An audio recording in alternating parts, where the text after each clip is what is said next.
In this video, we are going to discuss our example number 10.3. What is given? The refractive index, that is mu. The refractive index of glass is 1.5.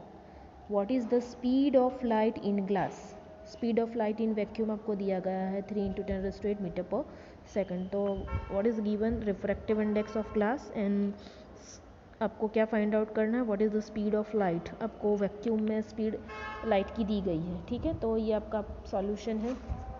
देखो यहाँ पे आपको दिया गया है refractive index mu. Formula क्या है? आपको क्या फाइंड आउट करना है? Speed of light in a medium is given as v is equal to c by mu. c 3 × 10⁸ और mu for glass, refractive index for glass क्या दिया गया? 1.5. तो आपकी स्पीड क्या आपको मिलेगी? 2 × 10⁸ मीटर पर सेकेंड.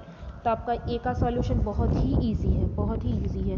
आपको पास सी भी है, आपके पास म्यू भी है फॉर ग्लास, और आपको क्या फाइंड आउट करना है? Speed of light. Speed of light, speed of light that is V. तो ये आपकी मीटर पर सेकेंड आ गई. देखो ठीक है. अब सेकेंड में क्या बोला गया है बराबर समझना.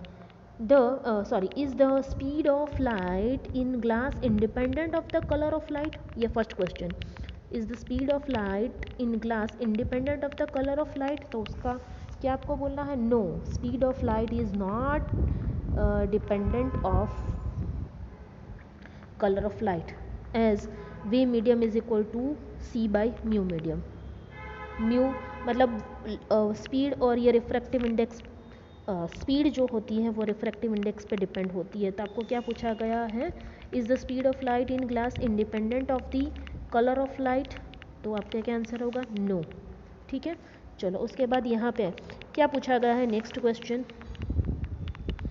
इफ़ नॉट, अगर ना आपने बोला, which of the two colours red and violet travel slower in a glass prism?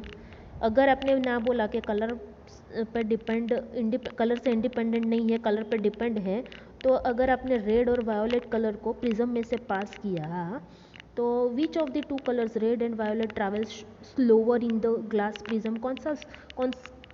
कौन से कलर की स्पीड कम होगी? ठीक है, क्योंकि वो कलर पर डिपेंड है तो स्पीड चेंज होने वाली है. देखो, for red and violet colours refractive indices are mu R and mu V, where mu V greater than mu R. आपको पता होना चाहिए कि refractive index for violet is greater than refractive index of red. Please keep it in mind. Okay, तो अगर ये greater है, अगर ये ग्रेटर है और ये आपकी फार्मूला है, अगर मैंने म्यू वायोलेट ये वैल्यू यहाँ पे रख दी, अगर ये डिनोमिनेटर ज़्यादा है तो ये वायोलेट क्या हो जाएगा? कम हो जाएगा. तो किसकी स्पीड कम हो जाएगी? जब वो ग्लास में से पास होगा, वायोलेट की स्पीड कम हो जाएगी.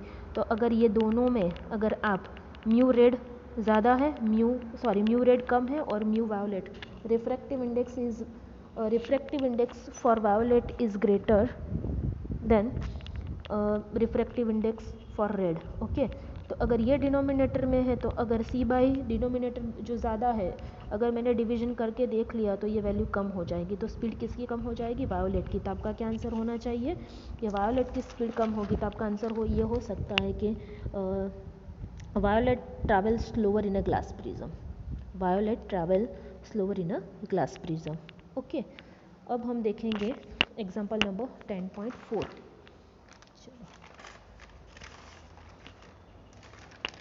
10.1 10.2 हमने देख लिया, अब हो गया 10.4. ओके, वो बहुत इजी है. In a Young double slit experiment the slits are separated by 0.28 millimetre, that is small D. आपको पता होना चाहिए YDSC का सेटअप, जो दो स्लिट होती है S1 एंड S2, उसके बीच का जो मेज़रमेंट हमने सेपरेशन जो लिखा हुआ था हमारा सेटअप में, वो स्मॉल डी था. तो आपके स्मॉल डी की वैल्यू आपके पास है.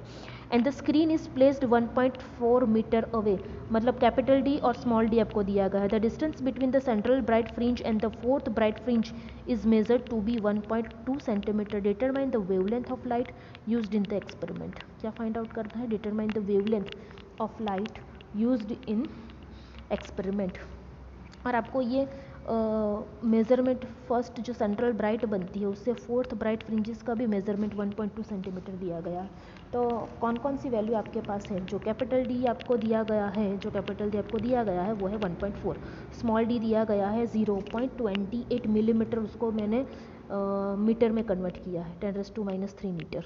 ओके, और एक्स nth ब्राइट जो बन रही है, फोर्थ ब्राइट फ्रिंजेस बन रही है, कौन सी बन रही है, सेंट्रल ब्राइट से कौन से डिस्टेंस पे, जो आपका दिया गया है 1.2 सेंटीमीटर। देखो 1.2 सेंटीमीटर, उसको मैंने मीटर में लिख लिया है, ठीक है। सेंटीमीटर को मीटर में कन्वर्ट किया तो 10⁻² मीटर, और ये मिलीमीटर टू मीटर में कन्वर्ट किया, that's why we write 10⁻3। Okay, तो ये 3 वैल्यू आपके पास है। आपको क्या फाइंड आउट करना है, वेवलेंथ लैम्बडा फाइंड आउट करनी है। In YDSC we know distance of nth bright fringe from central bright fringe, nth path difference क्या है, x nth ब्राइट का n lambda into capital D upon small d।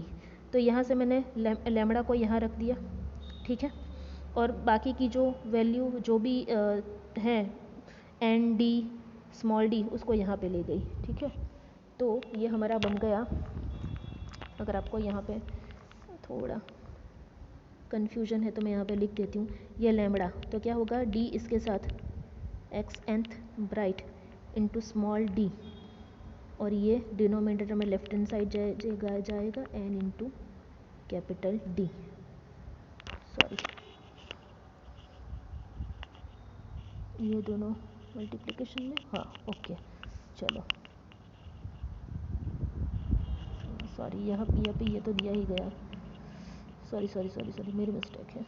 देखो यहाँ पे x nth bright है और आपका ये फॉर्मूला है, यहाँ पे x nth ब्राइट जो है 1.2 इंटू 10⁻², वो यहाँ पे इसकी वैल्यू मैंने पुट कर दी, n की वैल्यू है 4, लैम्बडा आपको फाइंड आउट करना है, कैपिटल D है 1.4 और स्मॉल d है 0.28 इंटू 10⁻3, ठीक है। अब यहाँ जो 0.20 है वो इसके साथ जाएगा, ठीक है। तो ये मैंने लैम्बडा यहाँ पे ले लिया, ये इसके साथ मल्टीप्लिकेशन, और 4 और 1.4 डिनोमिनेटर में आ जाएगा। अगर अब ये सभी का कैलकुलेशन करके डिवीजन लेके करोगे तो आपकी वैल्यू आएगी 6 into 10⁻7 metre, that is your wavelength, ठीक है। ये -3 -2 -5 और यहाँ से कुछ होगा भी दूसरा, तो होगा 10⁻7, तो ये आप कैलकुलेशन करोगे तो आपकी ये वैल्यू आ जाएगी, ठीक है। तो ये हो गया हमारा example number 10.3 and 10.4। Thank you.